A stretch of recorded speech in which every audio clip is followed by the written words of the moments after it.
ना पूछ कि मेरी मंजिल कहाँ है, ना पूछ कि मेरी मंजिल कहाँ है। अभी तो सफ़र का इरादा किया है, अभी तो सफ़र का इरादा किया है। ना हारूंगा हौसला चाहे कुछ भी हो जाए, ना हारूंगा हौसला चाहे कुछ भी हो जाए। यह मैंने किसी और से नहीं खुद से ही वादा किया है, यह मैंने किसी और से नहीं खुद से ही वादा किया है। नमस्कार प्यारे विद्यार्थियों, एक बार फिर इस J R. Chaudhary official YouTube channel में आपका अभिनंदन। प्यारे विद्यार्थियों, आज के इस सेशन में हम राजस्थान प्रतियोगी परीक्षा की दृष्टि से एक अति महत्वपूर्ण टॉपिक लेकर आए हैं। वो है आपका राजस्थान के प्रत्येक चीज़। प्यारे विद्यार्थियों, ऐसी कोई प्रतियोगी राजस्थान की परीक्षा नहीं है कि जिसमें इस राजस्थान के प्रत्येक चिन्ह यदि सिलेबस में है और इसके अंदर से यदि क्वेश्चन नहीं आए तो प्यारे विद्यार्थियों ऐसा हो नहीं सकता, क्योंकि ये राजस्थान के प्रत्येक चिन्ह टॉपिक अपने आप में एग्ज़ाम की दृष्टि से अति इम्पोर्टेंट है। तो प्यारे विद्यार्थियों, आज की क्लास शुरू करने से पूर्व एक बार आप इस चैनल को लाइक शेयर एंड सब्सक्राइब ज़रूर कीजिए, ताकि हम हमेशा के लिए आपके सामने इन तथ्यों को इमेज के साथ जोड़कर पढ़ाने की कोशिश करें। तो प्यारे विद्यार्थियों, शुरू करते हैं आज की क्लास आपका बिना टाइम लिए। प्यारे विद्यार्थियों, अपने राजस्थान के प्रत्येक चिन्ह कौन कौन से राजस्थान के प्रतीक चिन्ह हैं? तो प्यारे विद्यार्थियों, जो राजस्थान के राज्य प्रतीक चिन्ह हैं उनके बारे में आज चर्चा करने जा रहे हैं। इसमें अपना पहला प्रतीक चिन्ह है खेजड़ी।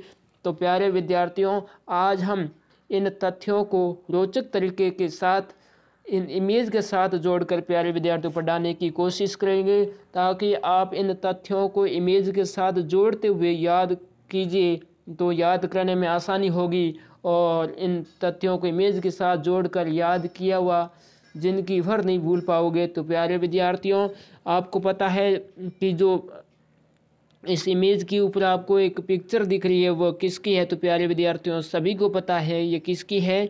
ये राजस्थान का राज्य वृक्ष खेजड़ी है। कौन है? राजस्थान का राज्य वृक्ष खेजड़ी है। और प्यारे विद्यार्थियों, इस चित्र को देखते ही आपके मन में विचार आया होगा कि ये राजस्थान के किस इलाके में पाई जाती है। तो प्यारे विद्यार्थियों, मैं इसके बारे में बता दूं कि खेजड़ी राजस्थान के पश्चिमी मरुस्थलीय प्रदेश में ज़्यादातर पाई जाती है। और इस इमेज को देखकर आपके मन में एक विचार आया होगा कि इसकी जड़ें जो बाहर निकल चुकी है, क्योंकि ग्रीष्म ऋतु में जो धूल भरी आंधियाँ चलती है इसके आसपास की धूल को उड़ा कर ले जाती है, जिससे इसकी जड़ें बाहर निकल चुकी है। तो प्यारे विद्यार्थियों, किस प्रकार यह इस मरुस्थल के अंदर हरी भरी खड़ी है। तो प्यारे विद्यार्थियों, शुरू करते हैं आज का सेशन में कि खेजड़ी, पहला राजस्थान का राज्य प्रतीक चिन्ह है खेजड़ी। तो खेजड़ी का वानस्पतिक नाम क्या है? तो प्यारे विद्यार्थियों, बात करें खेजड़ी के वानस्पतिक नाम की तो इसका वानस्पतिक नाम है प्रोसेपिस सिनेरिया। प्यारे विद्यार्थियों, कई बार राजस्थान के प्रतियोगी परीक्षा में आया हुआ है कि खेजड़ी का वानस्पतिक नाम क्या है, या निम्न में से कौन सा खेजड़ी का वानस्पतिक नाम है। तो प्यारे विद्यार्थियों, कंपटीशन एग्जाम की दृष्टि से अति इम्पोर्टेंट है। अगला देखें कि उपनाम। तो प्यारे विद्यार्थियों की खेजड़ी के कौन कौन से उपनाम हैं? तो प्यारे विद्यार्थियों, इसे राजस्थान के अलग अलग क्षेत्र में अलग अलग नाम से जाना जाता है। बात करें उपनाम की तो प्यारे विद्यार्थियों, इस खेजड़ी को राजस्थान का गौरव कहते हैं, राजस्थान का कल्प वृक्ष भी कहते हैं, इस खेजड़ी को थार का कल्प वृक्ष भी कहते हैं, समी वृक्ष कहते हैं। प्यारे विद्यार्थियों, मैं आपको बता दूं कि ग्रंथों में खेजड़ी को समी वृक्ष के नाम से इसका उल्लेख किया गया है, और इसे सीमलो भी कहते हैं। राजस्थानी भाषा में खेजड़ी को क्या कहते हैं? सीमलो, जांटी आदि उपनामों से इस खेजड़ी को अलग अलग क्षेत्र में जाना जाता है। तो प्यारे विद्यार्थियों, ये खेजड़ी राजस्थान का क्या है?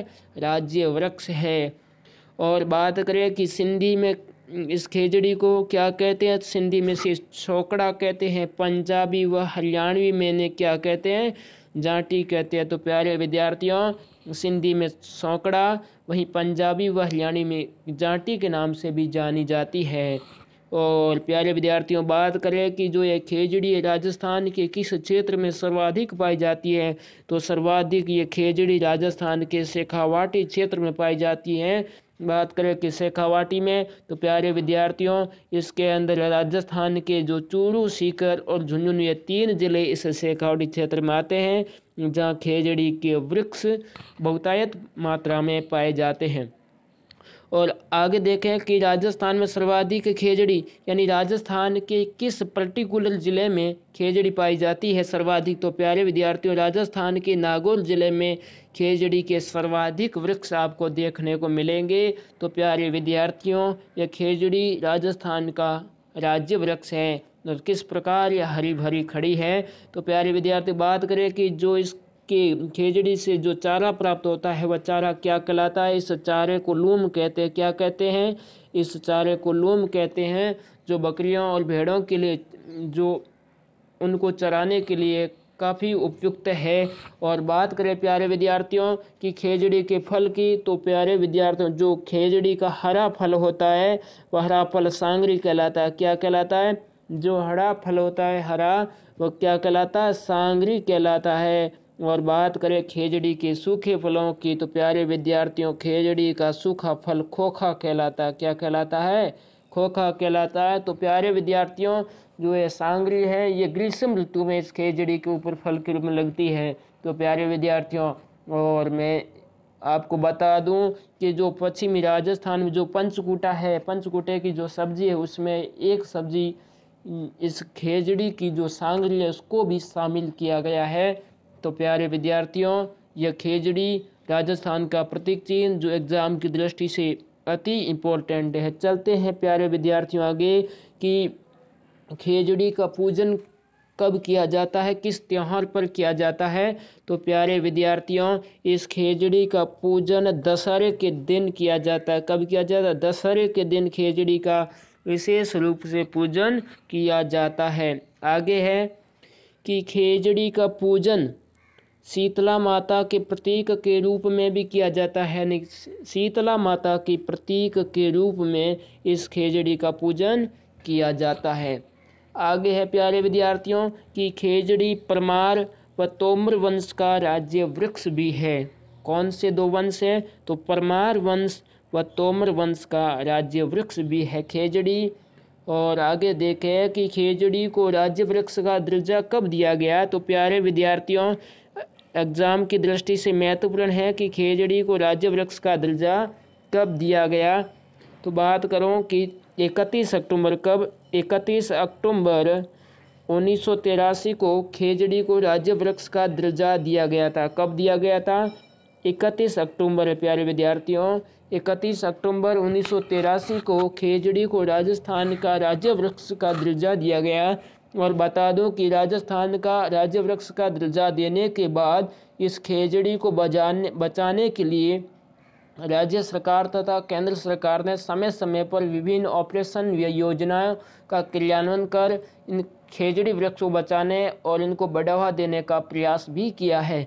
और आगे है कि डाक टिकट, खेजड़ी वृक्ष पर डाक टिकट कब जारी किया गया, कितने रुपए का किया गया। तो प्यारे विद्यार्थियों 5 जून 1988 को खेजड़ी पर 60 पैसे का डाक टिकट जारी किया गया। कितने पैसे का, 60 पैसे का डाक टिकट 5 जून सन 1988 को जारी किया गया था। तो प्यारे विद्यार्थियों ये भी एग्ज़ाम व्यू की दृष्टि से अति महत्वपूर्ण है।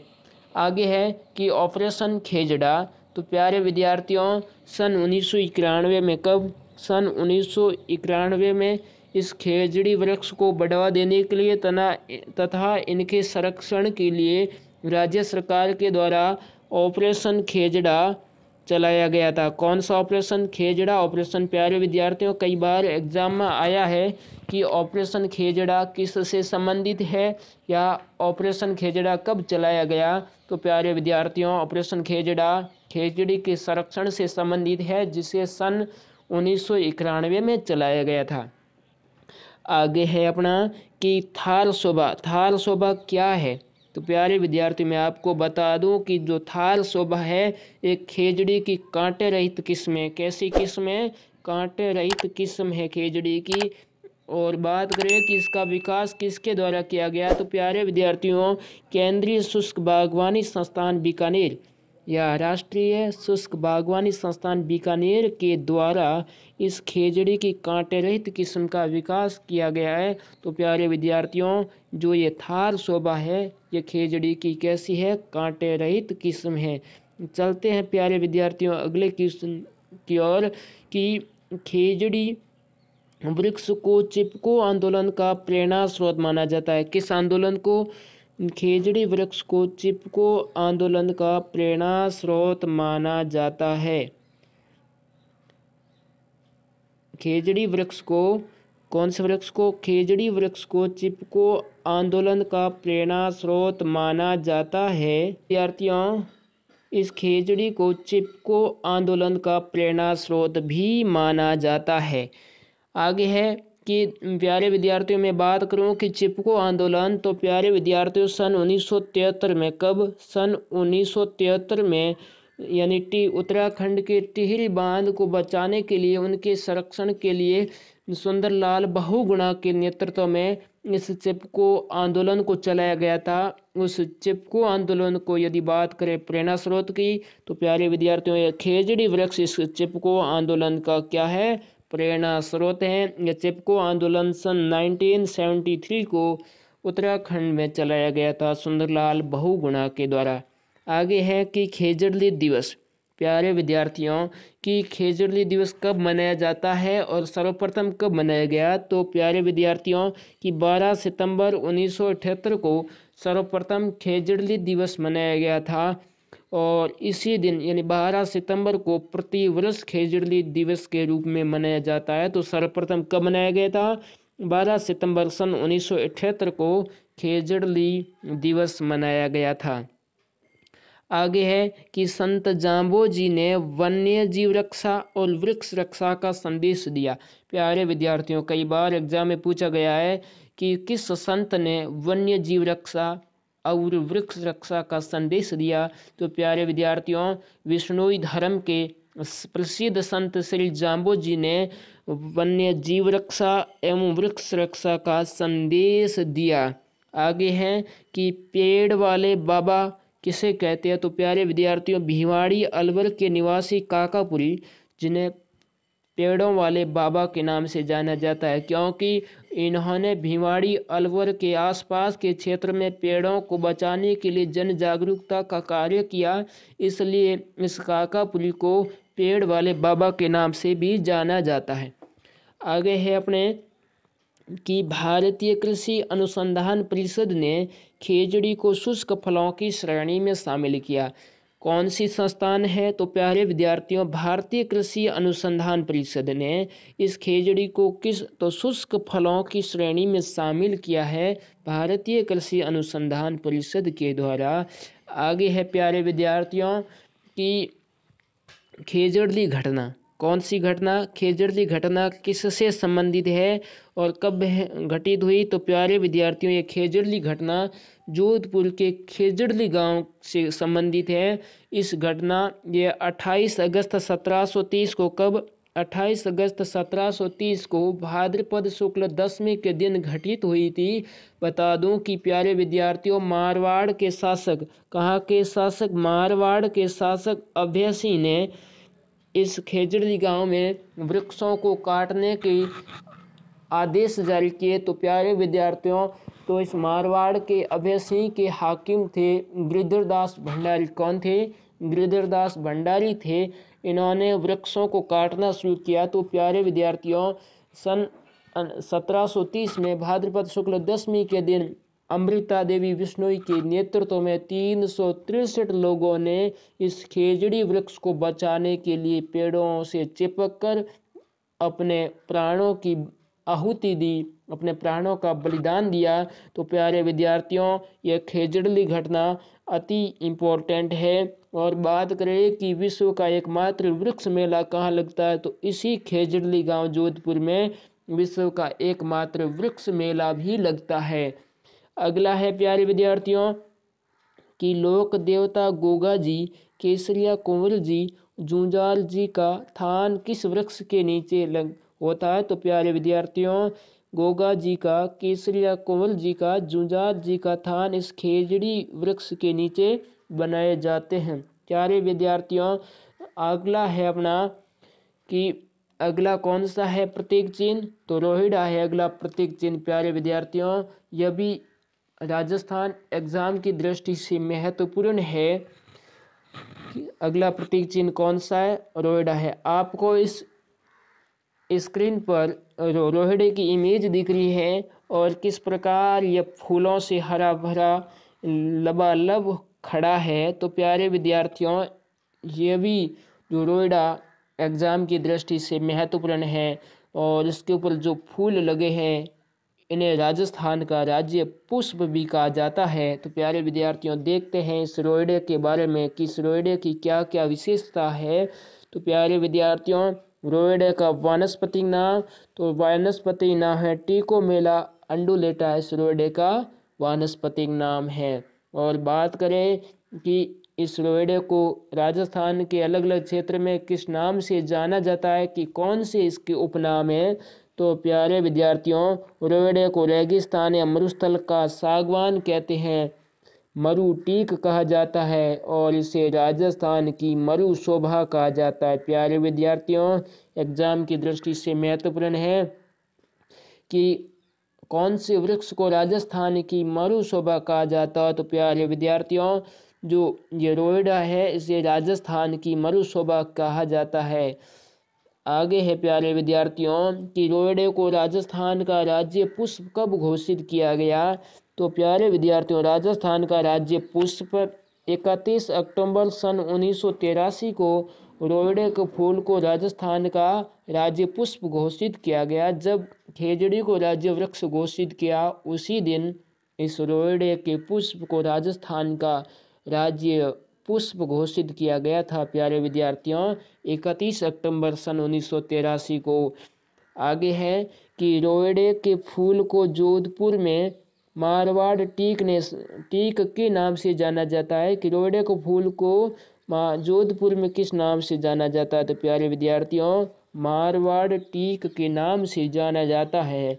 आगे है कि सर्वाधिक नुकसान, यानी इस रोहिड़े को सर्वाधिक नुकसान कौन करता है। तो प्यारे विद्यार्थियों, एक जरबिल नामक चूहा है जो इस रोहिड़े को सर्वाधिक क्या करता है, नुकसान करता है। आगे है कि सर्वाधिक, यानी जो रोहिड़ा है वह सर्वाधिक राजस्थान के किस क्षेत्र में पाया जाता है। तो प्यारे विद्यार्थियों, इस पश्चिमी राजस्थान में ये रोहिड़े के पेड़ सर्वाधिक मात्रा में पाए जाते हैं। तो प्यारे विद्यार्थियों, एग्ज़ाम की दृष्टि से अति इम्पोर्टेंट है। और मैं बात करूं रोहिड़े की, तो प्यारे विद्यार्थियों, जो रोहिड़े की लकड़ी है वह फर्नीचर बनाने में काम आती है। और बात करें कि नक्काशीदार फर्नीचर राजस्थान में कहाँ के प्रसिद्ध है, तो प्यारे विद्यार्थियों, राजस्थान का सबसे पश्चिमी जिला बाड़मेर, जहाँ नक्काशीदार फर्नीचर प्रसिद्ध है, जो रोहिड़े की लकड़ी पर सुथार कारीगरों के द्वारा की जाती है। प्यारे विद्यार्थियों, अपना अगला राज्य का प्रतीक चिन्ह है वह चिंकारा है। कौन सा है, चिंकारा है। आपको इस स्क्रीन पर जो इमेज दिखाई दे रही है वह राजस्थान का राज्य पशु है। क्या है, तो राजस्थान का जो राज्य पशु है वह चिंकारा है। कौन है, चिंकारा है। प्यारे विद्यार्थियों, इसके जो सींग होते हैं बहुत लंबे लंबे होते हैं। प्यारे विद्यार्थियों, बात करें चिंकारा की, तो चिंकारा का वैज्ञानिक नाम कौन सा है, यह राजस्थान में कहाँ कहाँ पाया जाता है, इसको राजस्थान के राज्य पशु का दर्जा कब दिया गया। तो प्यारे विद्यार्थियों, मैं आपको बताऊं कि चिंकारा का वैज्ञानिक नाम क्या है। तो चिंकारा का वैज्ञानिक नाम गजेला बनेटी है। क्या है, चिंकारा का वैज्ञानिक नाम गजेला बनेटी है। बात करें कि इस चिंकारा को राजस्थान का राज्य पशु का दर्जा कब दिया, तो प्यारे विद्यार्थियों, राजस्थान के राज्य पशु का दर्जा 22 मई सन 1981 को चिंकारा को राज्य पशु का दर्जा दिया गया है। और बात करें कि प्यारे विद्यार्थियों, इसे राजस्थान का राज्य पशु का दर्जा देने के बाद राज्य सरकार ने इसे समय समय पर विभिन्न योजनाएं चलाकर इनके संरक्षण का कार्य भी किया है। आगे है कि यह एक प्रकार की एंटीलोप प्रजाति है। कैसी प्रजाति, एंटीलोप प्रजाति है। और यह राष्ट्रीय मरु उद्यान जैसलमेर व नाहरगढ़ अभ्यारण्य में सर्वाधिक मात्रा में पाया जाता है। तो प्यारे विद्यार्थियों, राष्ट्रीय मरुउद्यान जैसलमेर व नाहरगढ़ अभ्यारण्य में ये चिंकारा बहुतायत मात्रा में पाए जाते हैं। तो प्यारे विद्यार्थियों, यह चिंकारा भी एग्जाम की दृष्टि से अति इम्पोर्टेंट है कि चिंकारा का वैज्ञानिक नाम क्या है, चिंकारा को राजस्थान का राज्य पशु का दर्जा कब दिया गया और ये राजस्थान में कहाँ कहाँ पाया जाता है। तो प्यारे विद्यार्थियों, ये सभी क्वेश्चन एग्जाम की दृष्टि से अति इम्पोर्टेंट क्वेश्चन है चिंकारा की दृष्टि से, क्योंकि चिंकारा के बारे में यदि एग्जामिनर क्वेश्चन बनाएगा तो इनमें से क्वेश्चन तथ्यों में से जरूर आएगा। तो प्यारे विद्यार्थियों, अपना अगला प्रतीक चिन्ह है वह है बास्केटबॉल। राजस्थान का राज्य खेल, राजस्थान का राज्य खेल कौन सा है? तो प्यारे विद्यार्थियों, इस स्क्रीन पर आपको दिख रहे हैं कि नन्हे मुन्ने बच्चे बास्केटबॉल से खेल रहे हैं। तो ये प्यारे विद्यार्थियों राजस्थान का राज्य खेल है जो कौन सा है? बास्केटबॉल है। देखते हैं कि ये प्यारे विद्यार्थियों राजस्थान का राज्य खेल है।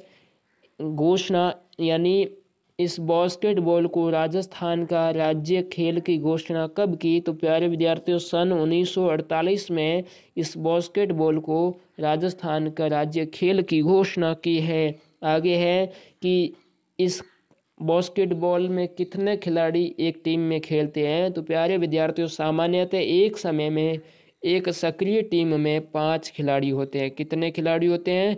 एक सक्रिय टीम में 5 खिलाड़ी होते हैं। तो प्यारे विद्यार्थियों, जो ये सन दे रखा है वह एग्जाम की दृष्टि से महत्वपूर्ण है कि राजस्थान का राज्य खेल कौन सा है और इसे राजस्थान की राज्य खेल का दर्जा कब दिया गया। तो प्यारे विद्यार्थियों 1948 में से राजस्थान की राज्य खेल का दर्जा दिया गया। तो प्यारे विद्यार्थियों, चलते हैं अगले राज्य प्रतीक चिन्ह की और वह अगला है अपना राज्य का जो प्रतीक चिन्ह है वह अलगोजा है। कौन सा? अलगोजा, जो राजस्थान का राज्य वाद्य यंत्र है। कैसा है राजस्थान का राज्य वाद्य यंत्र की बात करें तो प्यारे विद्यार्थियों कौन सा है? जो ये स्क्रीन पर इमेज दे रखी है वह अलगोजा की है। जो कैसा वाद्य यंत्र है? राजस्थान का राज्य वाद्य यंत्र है। और बात करें कि किस श्रेणी का है तो प्यारे विद्यार्थियों यह सुशील श्रेणी का वाद्य यंत्र है। देखते हैं अलगोजा। तो प्यारे विद्यार्थियों, ये राजस्थान का राज्य लोक नृत्य नहीं है प्यारे विद्यार्थियों, राजस्थान का लोक वाद्य यंत्र है। कैसा? लोक वाद्य यंत्र है राजस्थान का। और ये बांस से निर्मित सुशील वाद्य यंत्र। ये बात करें कि अलगोजा किस से निर्मित होता है तो प्यारे विद्यार्थी बांस से निर्मित होता है और सुशील श्रेणी का वाद्य यंत्र है जो फूंक के द्वारा बजाया जाता है। आगे है प्यारे विद्यार्थियों कि अलवर के मेव समुदाय द्वारा इनके लोक एवं जनजातीय गीतों के साथ बजाया जाने वाला संगत वाद्य यंत्र। जो अलवर और भरतपुर के आसपास के क्षेत्र में जो मेव समुदाय रहता है, ये मेव समुदाय अपने इस लोक एवं जनजातीय गीतों के साथ भी इस अलगोजा वाद्य यंत्र को बजाया जाता है। तो प्यारे विद्यार्थियों, ये अलगोजा भी एग्जाम की दृष्टि से महत्वपूर्ण है। राजस्थान का राज्य लोक वाद्य यंत्र है जो बांस से निर्मित होता है और इसे फूंक के द्वारा बजाया जाता है। तो प्यारे विद्यार्थियों, यह सुशील वाद्य यंत्र की श्रेणी का वाद्य यंत्र है। तो चलते हैं प्यारे विद्यार्थियों अगले राज्य प्रतीक चिन्ह की ओर। यह है आपके सामने स्क्रीन पर अगला राजस्थान का राज्य प्रतीक चिन्ह। वो कौन सा है? ऊंट है, जिसे मरुस्थल का जहाज भी कहते हैं। क्या कहते हैं इस ऊंट को? मरुस्थल का जहाज कहते हैं। और यह रेतीले धोरों में सवारी के लिए भी अपनी प्रसिद्ध है। तो प्यारे विद्यार्थियों, यह ऊंट राजस्थान के राज्य पशु का दर्जा कब दिया गया? इसके कौन कौन से उपनाम हैं और इस ऊंट राजस्थान में कहाँ सर्वाधिक पाया जाता है? तो प्यारे विद्यार्थियों, बात करें ऊंट की तो यह भी एग्जाम की दृष्टि से महत्वपूर्ण है प्यारे विद्यार्थियों।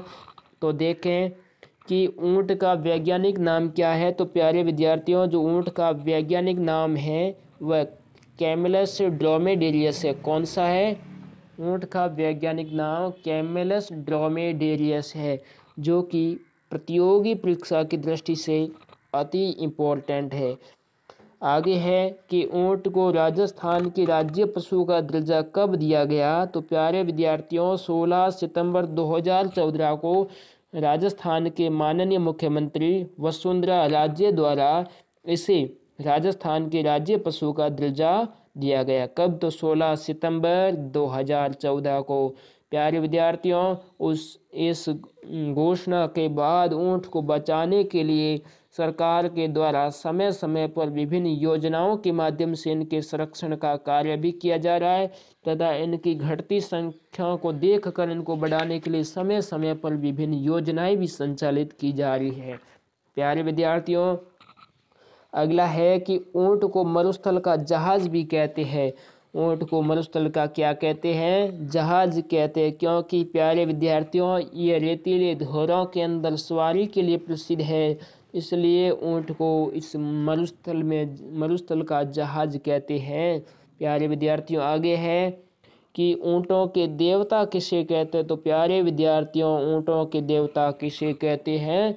पाबू जी को कहते हैं। और इनकी जो पालक जाति है रेबारी जाति, यह ऊंट के बीमार पड़ने पर पाबू जी के नाम की ऊंट के पैरों के तांती बांधते हैं ताकि ऊंट जल्दी स्वस्थ हो जाता है। आगे है कि मारवाड़ क्षेत्र में सर्वप्रथम ऊंट लाने का श्रेय किसे जाता है? तो प्यारे विद्यार्थियों इन्हीं पाबू जी को मारवाड़ के क्षेत्र में ऊंट लाने का श्रेय जाता है। इस मारवाड़ क्षेत्र में ऊंट लाने का कार्य सबसे पहले किया तो वे कौन थे? पाबू जी थे। आगे है कि प्यारे विद्यार्थियों राजस्थान में सर्वाधिक ऊंट किस जिले में पाए जाते हैं? जो कि महत्वपूर्ण है कि राजस्थान में सर्वाधिक ऊंट है वह प्यारे विद्यार्थियों जैसलमेर में पाए जाते हैं। कहाँ पाए जाते हैं? जैसलमेर में पाए जाते हैं। बात करें कि राजस्थान में न्यूनतम ऊंटों वाला जिला कौन सा है? तो राजस्थान का जो 33वां जिला है, 33वां जिला जो प्रतापगढ़ है, वहाँ राजस्थान के न्यूनतम ऊंट पाए जाते हैं। तो प्यारे विद्यार्थियों ये सभी तथ्य एग्जाम की दृष्टि से अति इम्पोर्टेंट है। आप इन तथ्यों को इस इमेज के साथ कनेक्ट करते हुए देखिए, याद करिए, ताकि आपको याद करने में इतना मजा आएगा कि आप जिंदगी भर नहीं भूलोगे। तो प्यारे विद्यार्थियों ये किस प्रकार खड़ा है और इसे मरुस्थल का जहाज कहते हैं। तो प्यारे विद्यार्थियों एग्जाम की दृष्टि से अति इम्पोर्टेंट है। यदि आपको ऊंट के बारे में पढ़ना है तो इन तथ्यों को इनके साथ कनेक्ट करके पढ़िए, ताकि कितना याद करने में मजा आएगा। प्यारे विद्यार्थियों आगे है कि ऊंट की नस्ल ऊंट की नस्लें कौन कौन सी है?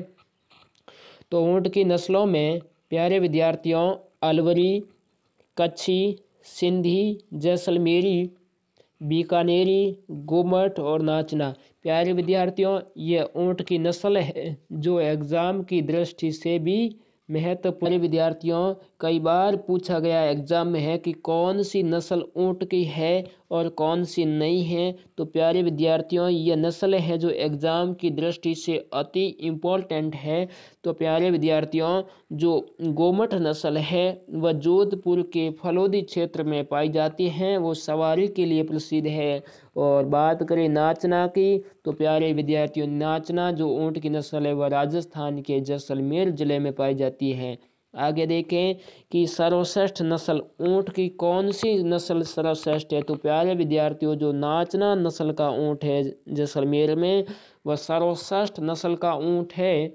और बात करें कि ये नाचना नस्ल सुंदरता की दृष्टि के लिए भी प्रसिद्ध है और भारतीय सेना BSF अपनी सवारी के लिए भी इन नाचना नस्ल की ऊँटों पर अपनी सवारी करते हैं। तो प्यारे विद्यार्थियों एग्ज़ाम की दृष्टि से महत्वपूर्ण है।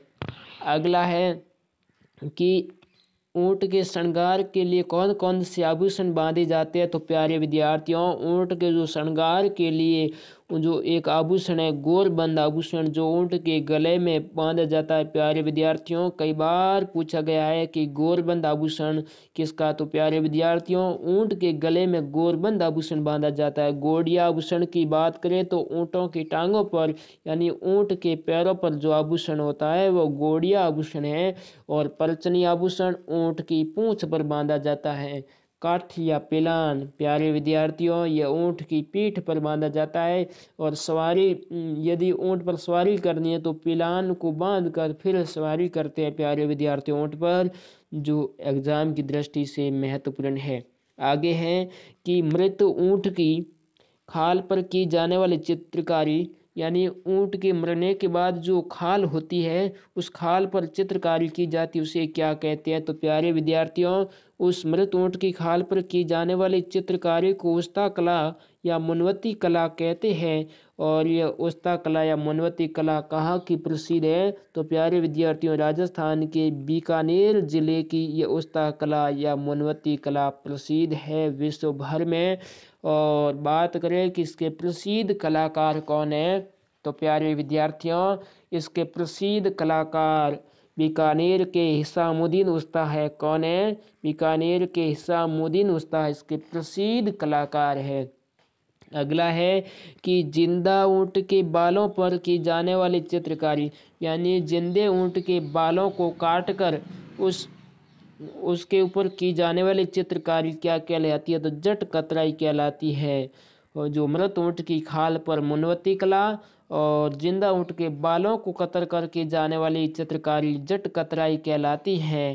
प्यारे विद्यार्थियों, अगला है कैमल मैन के नाम से कौन जाना जाता है? तो प्यारे विद्यार्थियों, पुष्कर के निवासी अशोक टांक कहाँ के निवासी है? तो प्यारे विद्यार्थियों, पुष्कर अजमेर के निवासी है अशोक टांक, जिसे क्या कहते हैं? तो जिसे राजस्थान यानी कैमल मैन के नाम से जाना जाता है। और प्यारे विद्यार्थियों, यह जट कतराई के प्रसिद्ध चित्रकार या कलाकार हैं। आगे है कि ऊँट के अंदर कौन कौन सा रोग होता है? तो प्यारे विद्यार्थियों, ऊँट के अंदर तिब्रसा या सरेरा जो प्रोटोजोआ जनित रोग है जो ऊँटों के अंदर होता है, और गलेंडर्स जो जीवाणु जनित रोग है इस ऊँटों के अंदर प्यारे विद्यार्थियों होता है। तो प्यारे विद्यार्थियों, ये सारे क्वेश्चन एग्जाम की दृष्टि से अति इम्पोर्टेंट क्वेश्चन है। कई बार एग्जाम में पूछा गया है कि उस्ता कला या मुनवती कला का प्रसिद्ध चित्रकार कौन सा है? कैमल मैन के नाम से कौन जाने जाते हैं? गोवर्धन आभूषण।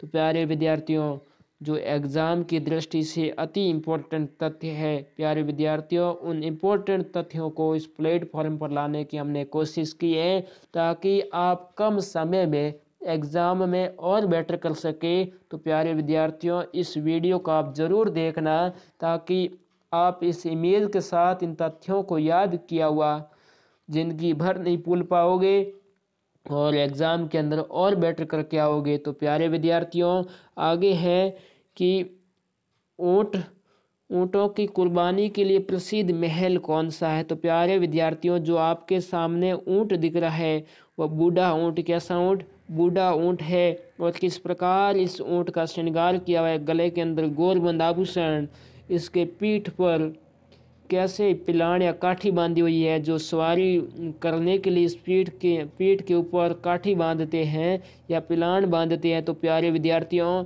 किस प्रकार इसका श्रृंगार किया हुआ है? तो प्यारे विद्यार्थियों, देखते हैं कि ऊँटों की कुर्बानी के लिए प्रसिद्ध महल कौन सा है। तो प्यारे विद्यार्थियों, जो मुबारक महल टोंक में है, इस मुबारक महल टोंक में ऊँटों की कुर्बानी दी जाती थी, लेकिन इसे 2014 में 2014 में राजस्थान का राज्य पशु घोषित करने के बाद ऊँटों की कुर्बानी पर प्रतिबंध लगा दिया गया है। तो प्यारे विद्यार्थियों, कई बार पूछा गया क्वेश्चन है कि कौन सा महल ऊँटों की कुर्बानी के लिए प्रसिद्ध है? तो मुबारक महल टोंक में। आगे है कि ऊँट का बच्चा तोरड़ी या तोड़िया कहलाता है। क्या कहलाता है? तोरड़ी या तोड़िया कहलाता है। और बूढ़ा ऊँट पाकट कहलाता है। प्यारे विद्यार्थी, इस प्रकार बूढ़े ऊँट को क्या कहते हैं? बूढ़े ऊँट को पाकट कहते हैं। तो प्यारे विद्यार्थियों, आगे है कि ऊँट पालक जाति कौन सी है? तो प्यारे विद्यार्थियों, जो ऊँट पालक जाति है वह रेबारी जाति है या राइका जाति। कौन सी? रेबारी या राइका जाति, जो ऊँट पालने का कार्य करती है। और प्यारे विद्यार्थियों, एग्ज़ाम की दृष्टि से महत्वपूर्ण है सारे तथ्य। आगे है कि भारत में भारत में सर्वाधिक ऊँटों वाला राज्य कौन सा है? तो प्यारे विद्यार्थियों, भारत में ऊँटों वाला सर्वाधिक राज्य कौन सा है? राजस्थान है। राजस्थान में भारत के सर्वाधिक ऊँट पाए जाते कितने? तो बात करें प्यारे विद्यार्थियों, 84.43% इस भारत के अंदर जो सर्वाधिक ऊँट है तो वह राजस्थान में है। 84.43% ऊँट राजस्थान अकेले में पाए जाते हैं। अगला है प्यारे विद्यार्थियों कि केंद्रीय ऊँट अनुसंधान संस्थान, केंद्रीय ऊँट अनुसंधान संस्थान कहाँ है? तो प्यारे विद्यार्थियों, जोहड़बीड़ बीकानेर में है। कहाँ है? केंद्रीय ऊँट अनुसंधान संस्थान जोहड़बीड़ बीकानेर में है। और इसकी बात करें कि स्थापना कब की गई थी? तो प्यारे विद्यार्थियों, इसकी स्थापना जोहड़बीड़ जो केंद्रीय ऊँट अनुसंधान केंद्र जोहड़बीड़, इसकी स्थापना 5 जुलाई कब? 5 जुलाई 1984 में। कब?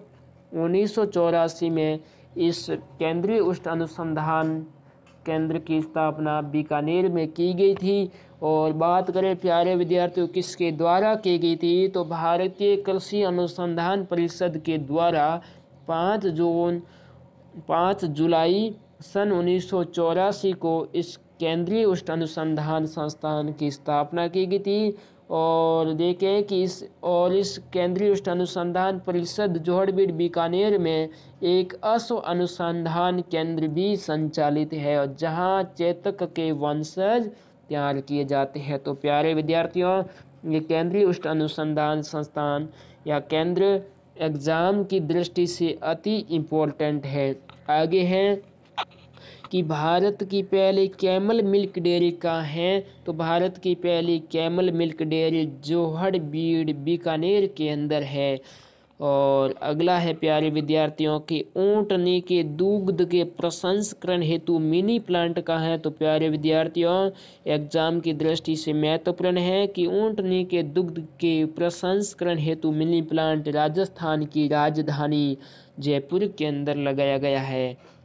अगला है अपना कि ऊँट संरक्षण एवं विकास नीति कब जारी की गई? तो प्यारे विद्यार्थियों, जो ऊँट संरक्षण एवं विकास नीति ऊँटों की संख्या घटने के कारण या घटती हुई संख्या को देखकर इनके संरक्षण हेतु राज्य सरकार द्वारा राज्य के मुख्यमंत्री माननीय अशोक गहलोत के द्वारा 2022 में इसे ऊँट संरक्षण एवं विकास नीति जारी की गई, जिसे ऊँटों के संरक्षण में बढ़ावा मिलेगा। और प्यारे विद्यार्थियों, बता दूं कि एक योजना और है कि ऊँट विकास कार्यक्रम कब जारी किया गया? तो प्यारे विद्यार्थियों, ऊँटों के संरक्षण हेतु इनकी घटती संख्या को रोकने हेतु 2 अक्टूबर कब? तो 2 अक्टूबर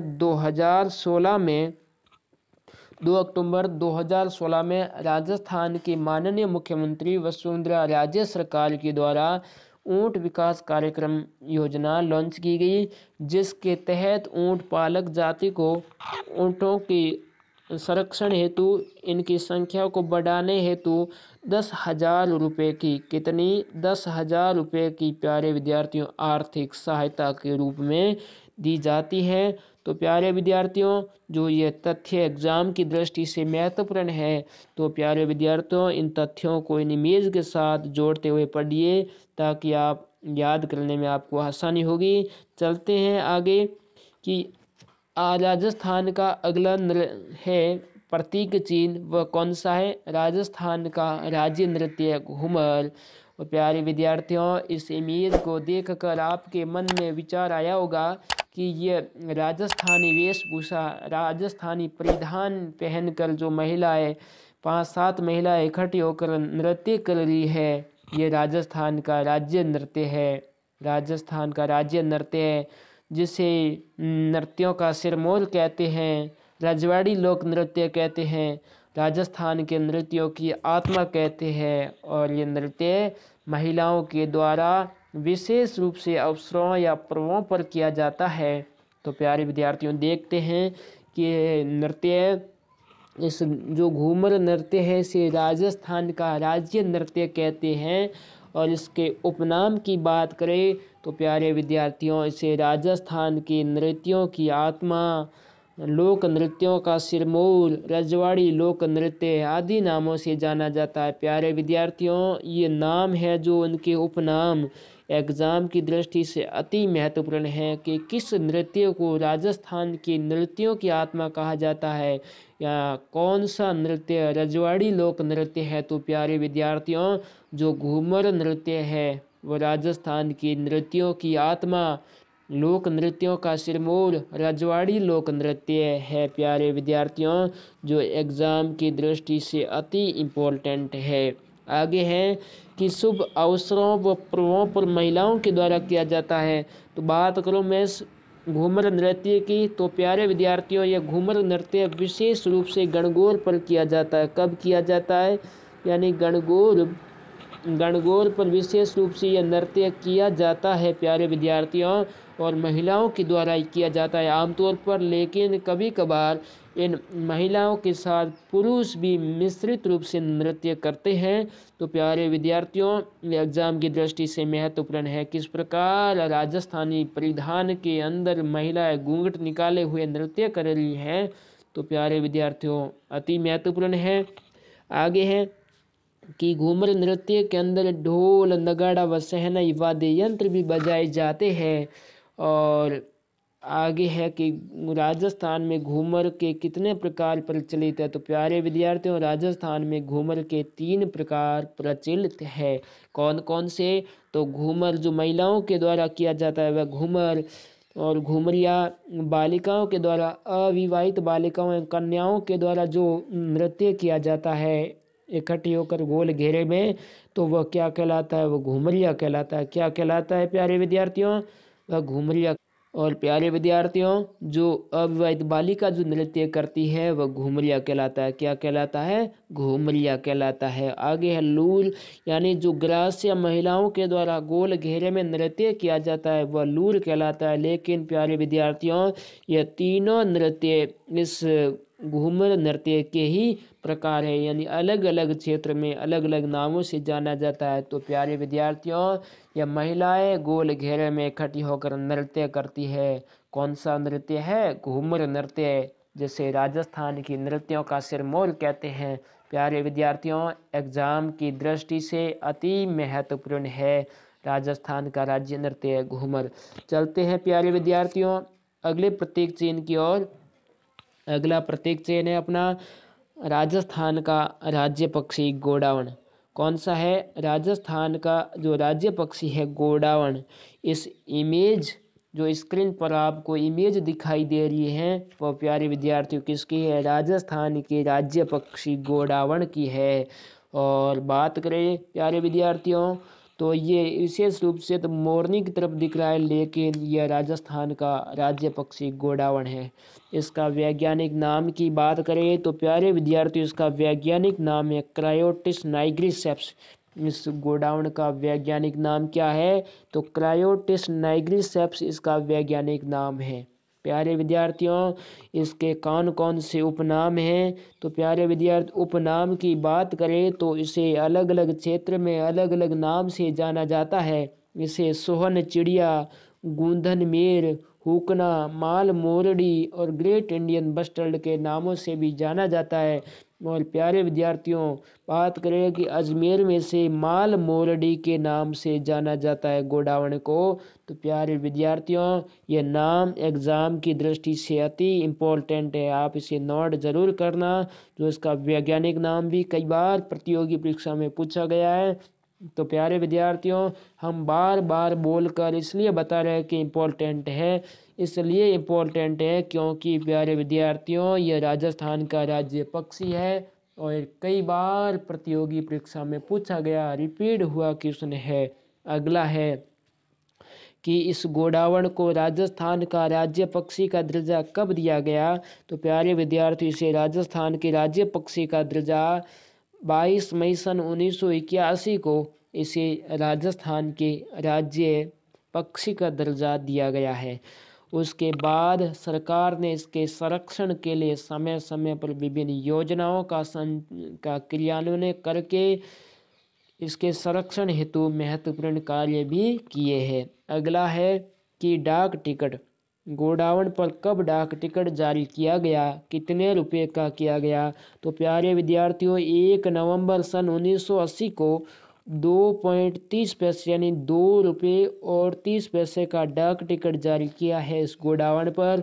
कब किया गया? तो प्यारे विद्यार्थियों 1 नवंबर सन 1980 को किया गया था, जो एग्ज़ाम की दृष्टि से महत्वपूर्ण है। आगे हैं कि यह जो राजस्थान का राज्य पक्षी है गोडावण, ये कहाँ पाया जाता है? तो प्यारे विद्यार्थी राजस्थान मुख्यतः राष्ट्रीय मरूद्यान जैसलमेर, सौंकलिया अजमेर, सोर सनंता बारा में पाया जाता है मुख्यतः। और बात करें प्यारे विद्यार्थियों, यह विश्व में यदि बात करें सर्वाधिक कहाँ पाए जाते हैं, तो विश्व के 90% कितने 90% गोडावण अकेले इस राजस्थान के अंदर पाए जाते हैं। बात करें कि गोडावण का प्रिय भोजन क्या है, तो प्यारे विद्यार्थियों गोडावण का जो प्रिय भोजन है तारा मीरा है। कौन सा है? तारा मीरा है। और यह गोडावण जो राष्ट्रीय मरूद्यान जैसलमेर में मोहनगढ़ से लेकर पोखरण तक जो लाठी सीरीज है, उस लाठी सीरीज में जो सेवण घास पाया जाता है, उस सेवण घास में ये गोडावण अपने अंडे देता है। तो प्यारे विद्यार्थियों एग्ज़ाम व्यू की दृष्टि से अति इम्पोर्टेंट है। आगे बात करें कि अगला अपना है कि प्रोजेक्ट ग्रेट इंडियन बस्टर्ड। कौन सा प्रोजेक्ट? तो प्रोजेक्ट ग्रेट इंडियन बस्टर्ड कब लॉन्च किया गया? तो प्यारे विद्यार्थियों 5 जून 2013 को माननीय मुख्यमंत्री वसुंधरा राजे सरकार द्वारा राष्ट्रीय मरूद्यान जैसलमेर में लॉन्च किया गया था। कौन सा प्रोजेक्ट? तो ग्रेट इंडियन प्रोजेक्ट कब लॉन्च किया गया? 5 जून 2013 को।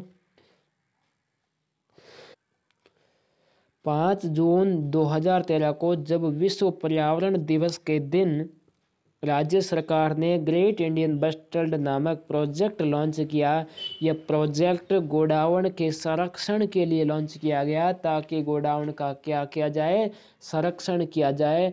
और इस प्रकार का यह प्रोजेक्ट लॉन्च करने वाला यदि भारत का कोई राज्य है तो वह अपना राजस्थान राज्य है। कौन सा राज्य है? राजस्थान राज्य है, जो इस प्रकार का सर्वप्रथम यदि किसी पहला प्रोजेक्ट लॉन्च किया है। तो कौन सा है? ग्रेट इंडियन बस्टर्ड लॉन्च करने वाला राजस्थान देश का पहला राज्य है। और बात करें प्यारे विद्यार्थियों आगे, तो गोडावण के संरक्षण हेतु भारत सरकार तथा भारतीय वन्य जीव संस्थान एवं राज्य सरकार के बीच एक त्रिपक्षीय समझौता हुआ है। उस समझौते के तहत सम जैसलमेर में, कहाँ? सम जैसलमेर में गोडावण कृत्रिम प्रजनन सेंटर बनाया गया है। कहाँ? तो प्यारे विद्यार्थियों गोडावण कृत्रिम प्रजनन सेंटर जैसलमेर के सम क्षेत्र में भारत सरकार, भारतीय वन्य जीव संस्थान एवं राज्य सरकार के तीनों कि ये जो योजना है या सेंटर है, इस तीनों में इसका सहयोग है। तो प्यारे विद्यार्थियों गोडावण कृत्रिम प्रजनन सेंटर कहाँ है? तो सम जैसलमेर में है। वहीं बात करें कि जैसलमेर के रामदेवरा क्षेत्र में great Indian bustard egg collection and hatching centre की स्थापना भी की जा रही है। इस great Indian bustard egg collection and hatching centre की तर्ज पर सोरसन अंताबारा में क्रिएटिव ब्रीडिंग सेंटर भी की स्थापना की जाएगी, ताकि गोडाउन के संरक्षण का कार्य भी किया जा सके और इनकी संख्या में और बढ़ोतरी हो। तो प्यारे विद्यार्थियों आज हम इस क्लास में जो पढ़ाया था कि जो राजस्थान के प्रतीक चिन्ह हैं, उन प्रतीक चिन्हों को उनकी पिक्चर के साथ, उनकी इमेज के साथ कनेक्ट करते हुए अध्ययन किया है, ताकि याद करने में प्यारे विद्यार्थियों आसानी होगी। और एग्ज़ाम की दृष्टि से सारे तथ्य इम्पोर्टेंट है प्यारे विद्यार्थियों। तो प्यारे विद्यार्थियों आज की क्लास में इतना ही, और आप बने रहिए इसी चैनल के साथ। हम हमेशा के लिए आपके सामने इस तरह के तथ्यों को उनकी इमेज के साथ कनेक्ट करते हुए लेकर आएंगे। तो प्यारे विद्यार्थी याद करने में आसानी होगी। और आप हमारा सपोर्ट ज़रूर कीजिए, इस चैनल को लाइक शेयर एंड सब्सक्राइब ज़रूर कीजिए, ताकि हमें भी मोटिवेशन मिलता रहे और हम आपके सामने इस प्रकार की सीरीज लेकर उपस्थित हुए। Thank you.